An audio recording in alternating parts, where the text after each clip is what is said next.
శ్రీ ఆదికేశ్వర యమరమణ స్వామి దేవస్థానంలో నరసాపురంలో వేయించిన శ్రీ ఆదికేశ్వర యమరమణ దేవస్థానం ఈ రోజు ముక్కోడి ఏకాదశి సందర్భంగా స్వామివారికి 2 గంటల నుంచి విశేష పూజలు జరుగుతున్నాయి. ఆచార్యం ద్వారా మోక్ష మార్గం పొందాలని స్వామివారు కోరుకుంటారు. అందరూ కూడా భక్తులు ఆచార్యం ఛానల్ ఆదికే రామాంజుల వారు బయటికి వేయించేసి ఉండగా స్వామివారి ద్వారం నుంచి వేయించేస్తారు. వారితో పాటు మనం సేవించుకోవడం చాలా విశేషం. వైకుంఠం ఆచార్యం ద్వారా స్వామిని సేవించుకోవాలని దూర ప్రాంతాల నుంచి కూడా స్వామివారిని వచ్చి స్వామిని దర్శించి తీర్థ ప్రసాదం స్వీకరిస్తున్నారు.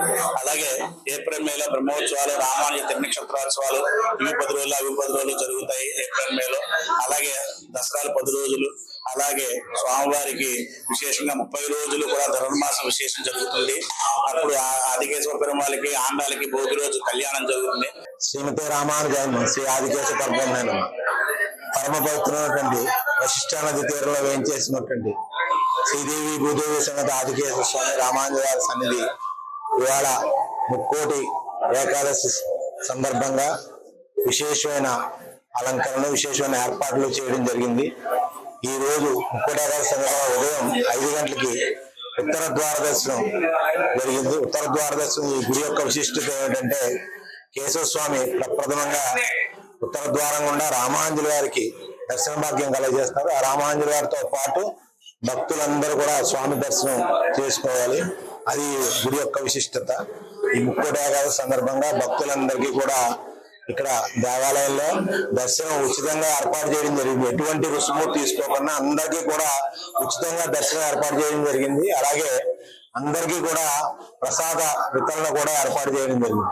భక్తుల సహకారంతో ఈ పుష్పాలంకరణ కానీ ఈ ప్రసాద వితరణ కానీ అంతా భక్తుల సహకారంతో ఇక్కడ చేయడం జరిగింది.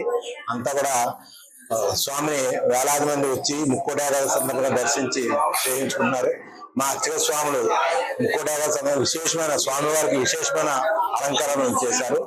అందరూ కూడా చాలా వచ్చి దర్శించి స్వామిని సేవించాల్సిందిగా కోరుతున్నాం.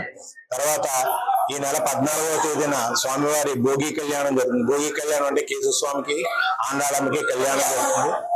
ఆ రోజు కూడా భక్తులందరూ వచ్చి ఆ స్వామివారి కళ్యాణాన్ని తిలకించి తీర్థ ప్రసాదాలు స్వీకరించవలసిందిగా ఆలయ వంశపారమ ధర్మకర్తగా కోరుకుంటున్నాను. Local to global news at your fingertips. మీ చేతిలో ఒక ఆయుధం. Download Raw TV app. Media legend Ravi Prakash is back.